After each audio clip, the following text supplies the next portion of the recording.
Welcome to the No Quit Living podcast. Our primary objective is to motivate and inspire our listeners to never quit. The reality of life is simple. We all fall. We all fail. At times, we get knocked down. The question is, do we get back up?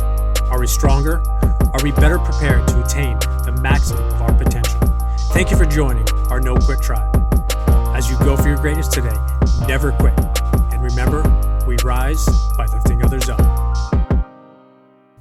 Welcome to episode number 319 of the No Quit Living podcast. I'm your host, Christopher J. Worth, and today's theme of the day is Win the Day. Our quote of the day comes to us from Drew Brees. When you wake up, think about winning the day. Don't worry about a week or a month from now. Just think about one day at a time.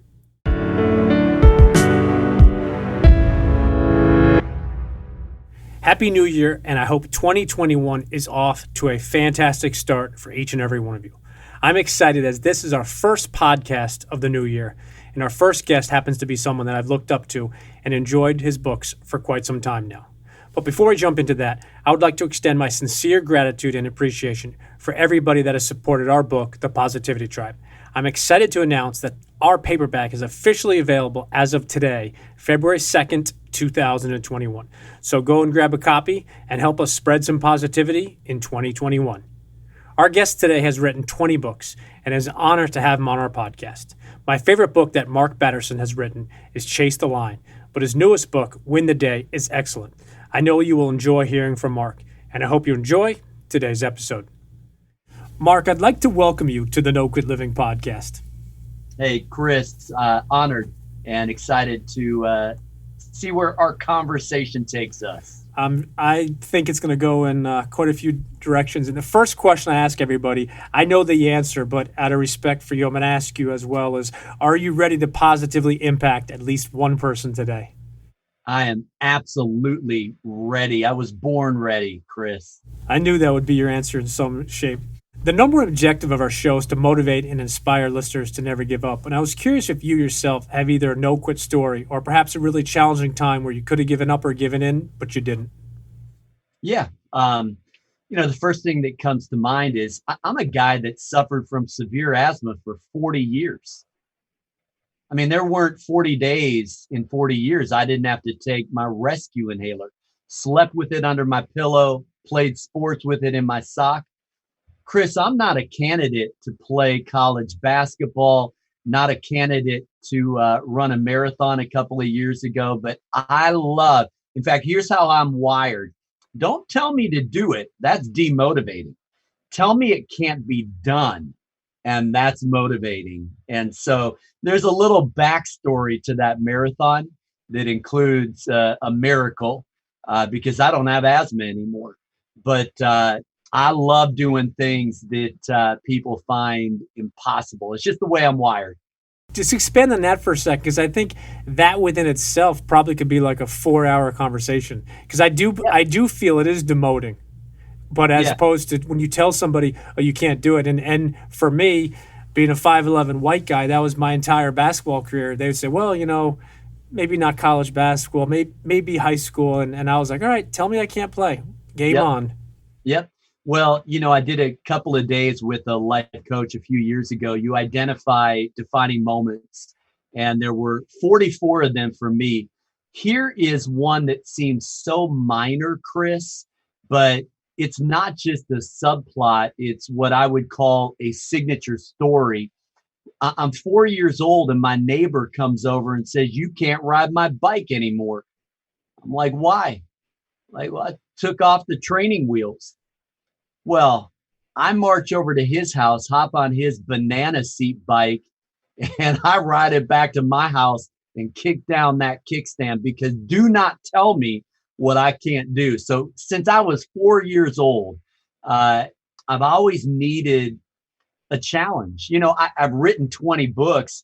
Well, listen, I took a graduate assessment that showed a low aptitude for writing. In other words, whatever you do, don't write a book.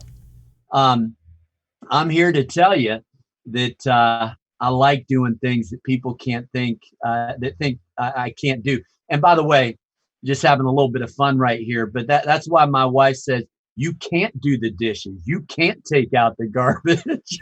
I was just about to say that is, if we were friends growing up, I think I probably would have used that, some reverse psychology to get you to do some maybe my chores or other things. Like, Mark, I really don't think you could mow this lawn in under an hour. It's never been done before. I love it. I love it. You're picking up what I'm throwing down. So before we went live, we had the chance to talk for a couple minutes, and we are now over 300 episodes in. And one of the questions we ask each guest is if they have a morning routine that they swear by. And I have to ask you two questions based on your new book, Win the Day. Number one, do you have a morning routine that you swear by you could share with our listeners? And number two, what motivated you to write this book, Win the Day? Because I think just the title itself, and then you take the subtitle and it just goes to a whole new level. Yeah. Well, to give context, Chris, I wear a couple of different hats. So, I'm an author, written 20 books over the last 15 years. So I spent a lot of time doing that. We own and operate a coffee house on Capitol Hill. We've got a movie theater. We've got a DC Dream Center. But, just keeping it real, I also pastor a church. And so I share that just to put in context my morning routine. My office is right above our coffee house. So pretty much guaranteed I'm going to get a small latte, 2 shots every morning. And what I do is I read 3,000 books before I wrote one. So I love to read. But you would expect a pastor to say this, but my favorite book is the Bible. And so I have a daily Bible reading plan. And it's the way I lock and load every morning, Chris. I get up and I habit stack. And I read my reading plan while I drink my coffee, because honestly, it reads better with caffeine. So there you have it. That's kind of, for me, that's a key piece of my routine. I am a fitness exercise. I don't know if fanatic is the right word, but I always try to go after a challenge. This year, it's a bike century. So certainly there are physical disciplines or habits that are part of my routine as well. But that's the short version. So, got to touch on the 20 books you've written, because I'm only 19 behind you, so I got to pick it up. But I love it. Tough question, and I asked this to a bunch of authors that have written more than one book. But is there one of yours that's your favorite? Yeah, well, why don't you just ask me which one of my 3 kids I love the most? No, I think there's a couple that rise above. Your first book is kind of a first love. So In a Pit with a Lion on a Snowy Day, special book to me. The Circle Maker is a book that hit the New York Times. It sold millions of copies. And so that would be the book that probably has had the most impact. But in a weird way, Chris, I can honestly say that my favorite book is always the last one I wrote, because C.S. Lewis said every life is comprised of a few themes. As a writer, and I bet 83% of the people listening to this podcast, they have a book in them. That's a literal statistic. About 83% want to write a book. You have to figure out the theme that's going to get you up early in the morning and keep you up late at night. So right now, I live, eat, and breathe Win the Day. So in all seriousness, that last book is usually the one that I'm most passionate about. Yeah, and I love, and obviously our listeners can't see this right now, but Win the Day, 7 daily habits to help you stress less and accomplish more. I don't know if there was a more perfect year for this book to come out. Whew, you are not kidding.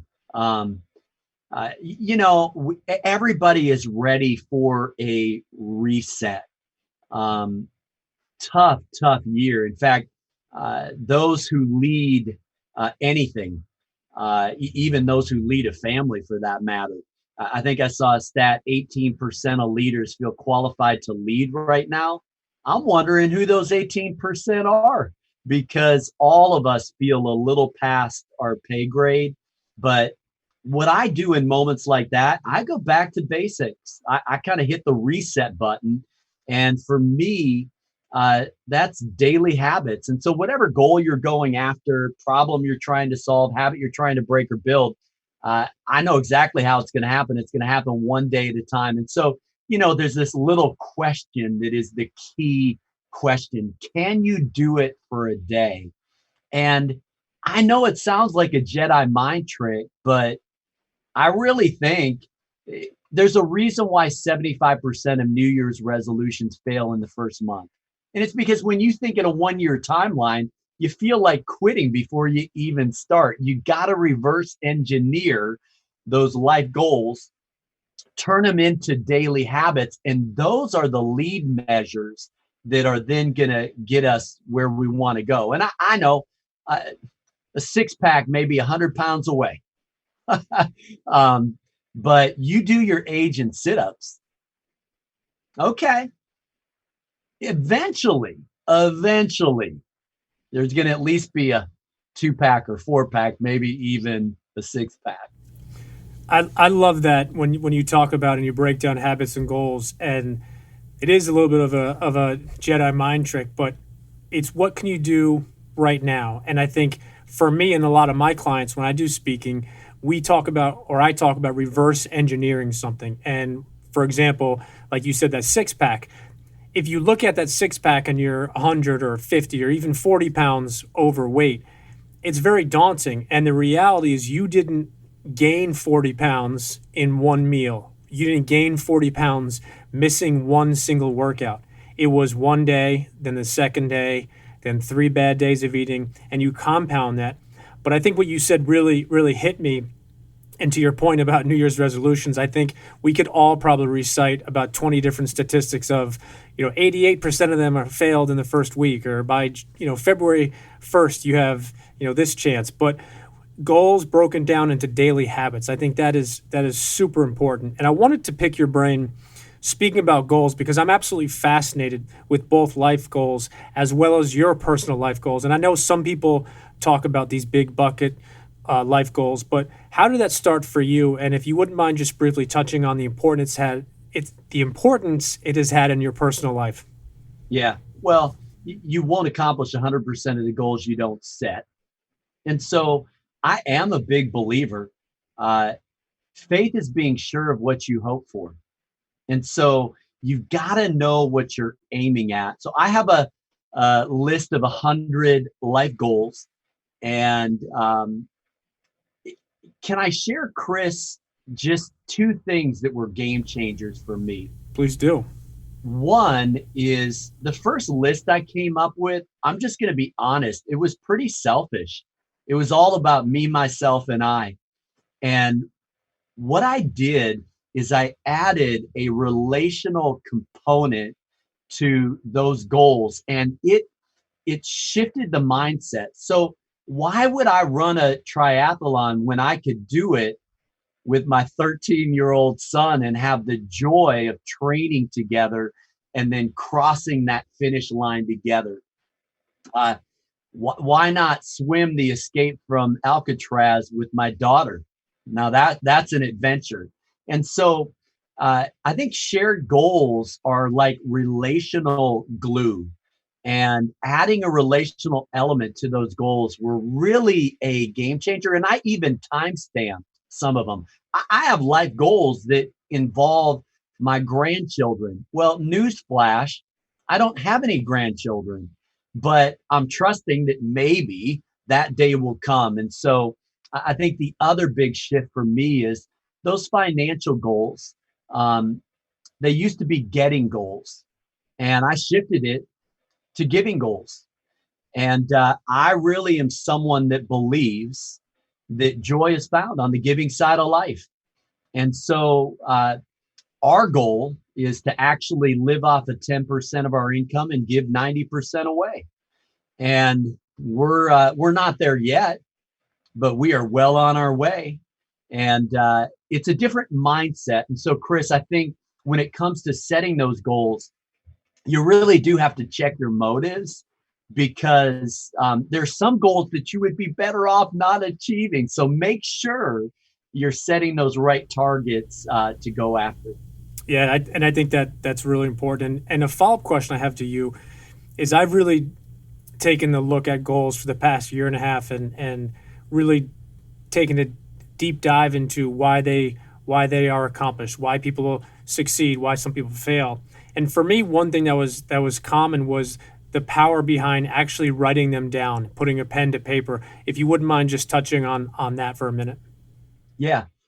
Well, in psychology, it's called the generation effect, that we have a better memory for things that we write versus things that we read.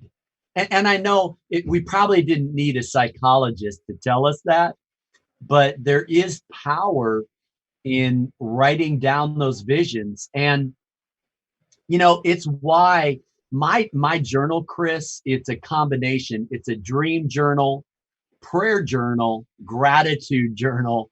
It's kind of all of those things together. And what I found is there's a lot of joy in looking back at goals that you set or prayers that you prayed. And it gives you the ability then to benchmark and milestone. We just started pedaling the Peloton. We got sucked in by those commercials, Chris. And part of it is I'm training for a bike century this year. But isn't it interesting that they celebrate milestones? I think there's genius to that. You got to celebrate what you want to see more of. And so those goal setters out there who are always kind of beating themselves up or never quite satisfied with where they are, come on, take a minute to appreciate how far you've come. That's going to give you the emotional energy that you need to maybe you've run a 5K or a 10K, but the goal is a marathon. Well, okay, but listen, you're at 5K, you're at 10K, and that gets you at least part of the way there. I love that. And something that we often say is small wins lead to huge victories. And I think that goes back to something I briefly touched on is reverse engineering something. So looking at a marathon, if you start a marathon and you just get to that first mile marker and all you're focusing on is the fact that I have 25.2 miles to go, 25.2, it's going to be that almost paralysis by overanalysis as opposed to doing that, giving yourself that mental check mark, be like, boom, all right, we got it. First one done. Let's go. Let's get to the second one. And I know you touch on that a bit. I'm going to change lanes for a second. When you were on John Gordon's podcast recently, you shared something that I've actually said myself a couple times at speaking events, but every single time I hear it, it hits me like a slap in the face. And it's the average American spends 142 minutes a day on social media. So I'm no mathematician here, but that's 2 hours and 22 minutes on social media. And like I said, I've said that myself. I have a couple slides I use, but hearing it from you and in that conversation with John, I was blown away at, and you said something following that is there are a lot of Americans that are not average in that category. And that's mind-boggling to me. Yeah. Well, and that represents 15% of our waking hours. Is this how you want to spend 15% of your life? People often say there's no way you read 3,000 books in 13 years. I'm doing the math. That's like a couple hundred books a year. And I remind them, back in the day, I didn't even have a smartphone. I wasn't on social media. That gave me 2 hours and 22 minutes. And by the way, all you have to do is put a book in the bathroom and you can read a book a month. Some of you have more potential than that. So it really is this idea. It's the third habit that I talk about in Win the Day, Eat the Frog. You don't find time, you make time. And I know that that's easier said than done, but it's about really prioritizing and doing first thing in the day the things that are most important to you. What do you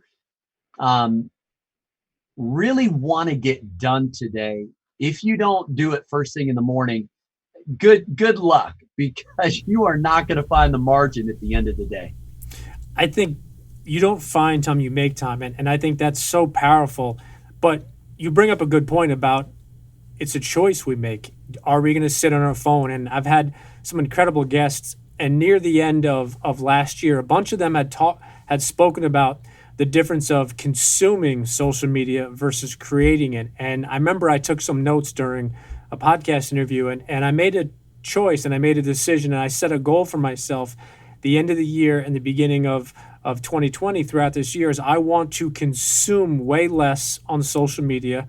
I want to be more creative. I still want to support people. I still want to encourage people. I still want to support my friends and their projects and their books and things. But I wanted to be specific of limiting my time. And I think that statistic of 2 hours and 22 minutes is pretty scary. Speaking about social media for a minute, forgetting not only 2020 being a difficult year, but just in general, are there one or two people that you follow on social media that you'd like to recommend that really put out positive and uplifting material? Well, you already mentioned one of them, John Gordon, who is a mutual friend. Really like John. I tend to, and I love your distinction between consuming and creating. I tend to, my orbit, family, friends, staff, we've got about 55 people on our staff. I mean, that alone, Chris, keeps me pretty tapped out on some of the social media. So I'm one of those people that I really limit the number of people that I follow so that I actually want to I want the Instagram story of the friend or family member. So I have kind of limited some of that consumption because I know that if I don't, we all get sucked into the vortex. Yeah, no, and I think that's so important is how many people you follow also because those are the things that are popping up on your feed. Those are the things that are in front of your eyes. So, question we ask each guest is if they've read something currently, or perhaps they're reading something that they'd like to recommend to our listeners. And the only caveat here is you can't recommend one of your books. I love it. And that's a hard question because I hardly meet a book I don't like. But uh, The Infinite Game by Simon Sinek really was helpful to me at kind of a life stage and career stage. This idea of an existential flex. There are moments when the thing that got you here is not going to get you where you need to go next. And that's scary.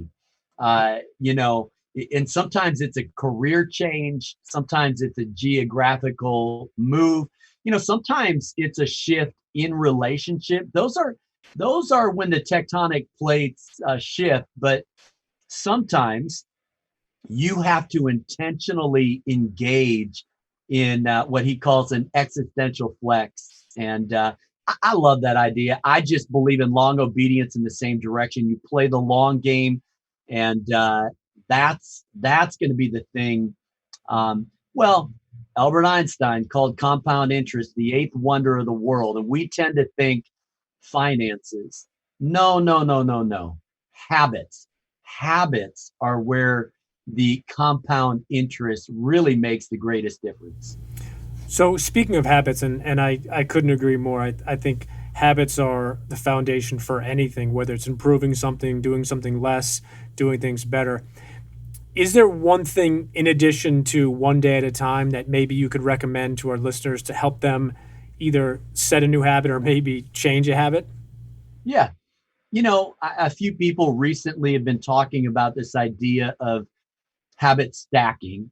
And so I maybe won't talk about that because that's a subject that is well documented. I also advocate something that I would call habit switching.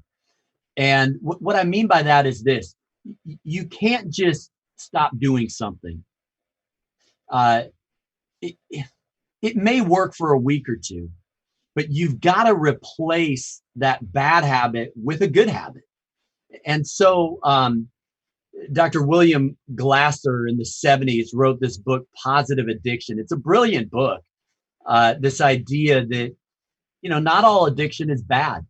And in fact, we tend to be addicted one way or the other. The question is it healthy or unhealthy, positive or negative?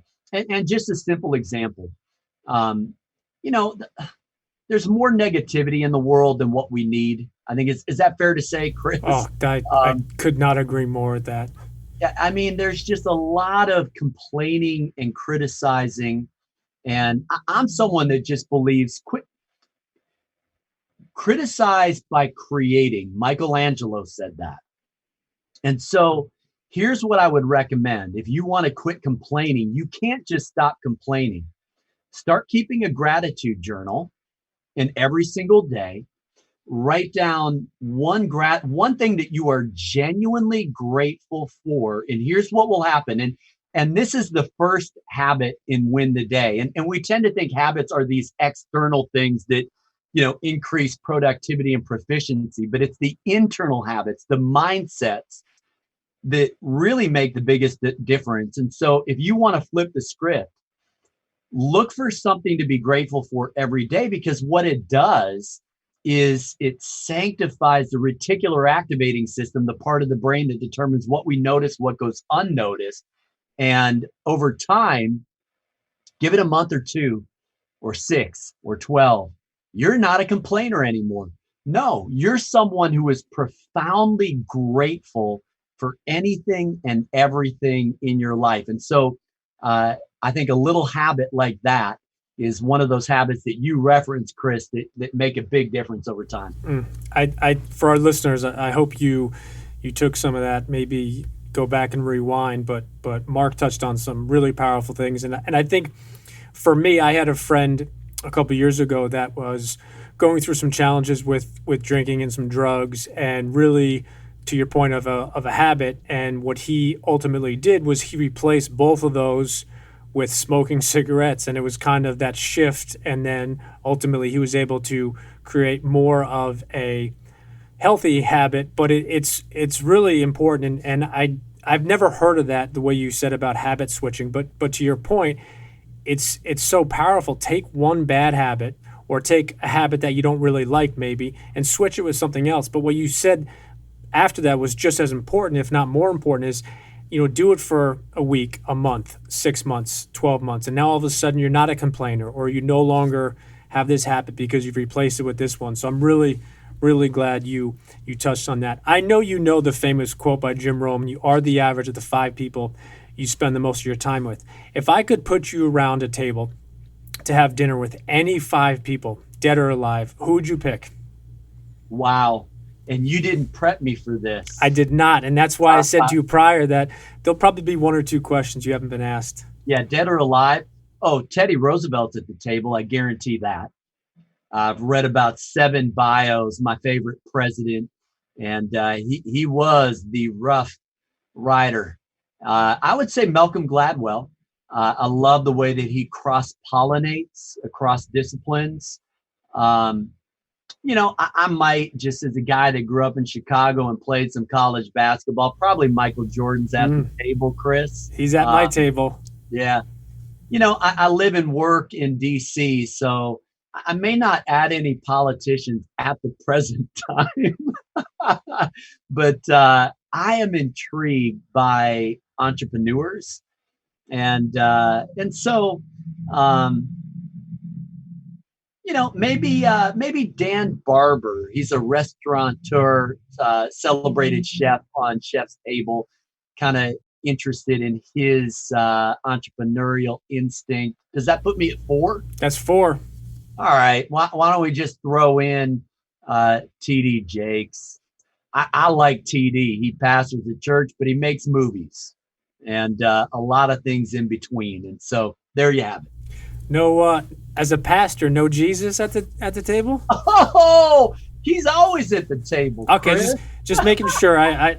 When you said TDJ, I thought Jesus was coming after. So that's because you're a pastor, we'll allow you 6. So that's right. Perfectly okay. And Peter, Paul, and Mary. The group or the Right.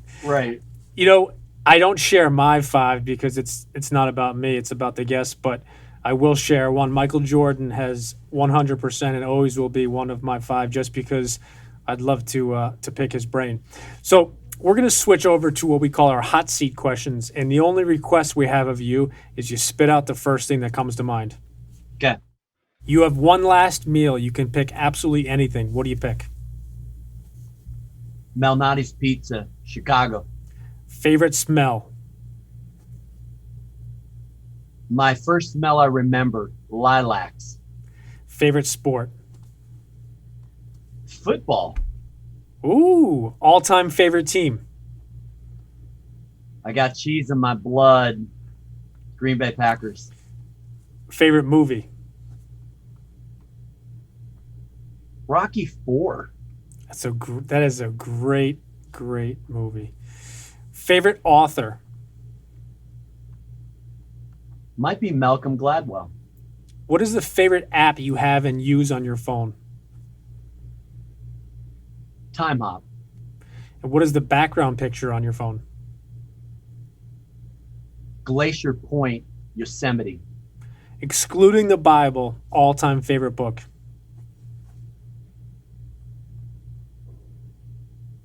Killing me, Chris. My Utmost for His Highest, Oswald Chambers. Do you have a favorite quote? I'll pull out a Chambers. Let God be as original with others as he was with you. I love it. And for our listeners who want to follow you, find out more about your book, what's the best way for them to do so? And please share if you're active and where they can follow you on social media. MarkBatterson.com. In fact, they can download 7 Steps to Setting Life Goals. They can find that 100 life goal list there, as well as Twitter, Instagram, Facebook, and Mark Batterson, just my name. Awesome. And last question I have for you is the same question I ask everybody, is if you have any parting words you'd like to leave with our listeners today. I'll keep it short and sweet. Yesterday is history. Tomorrow is mystery. You got to win the day. Do it one day at a time. Do it all over again, and you got yourself a winning streak. And bottom line is this. It's the premise of win the day. Almost anyone can do almost anything if they work at it long enough, hard enough, and smart enough. Yes, you. I love it. I truly appreciate it. Mark, thank you for being on the show, and I know that we will connect again soon. Love it. It's an honor, Chris. Thanks so much.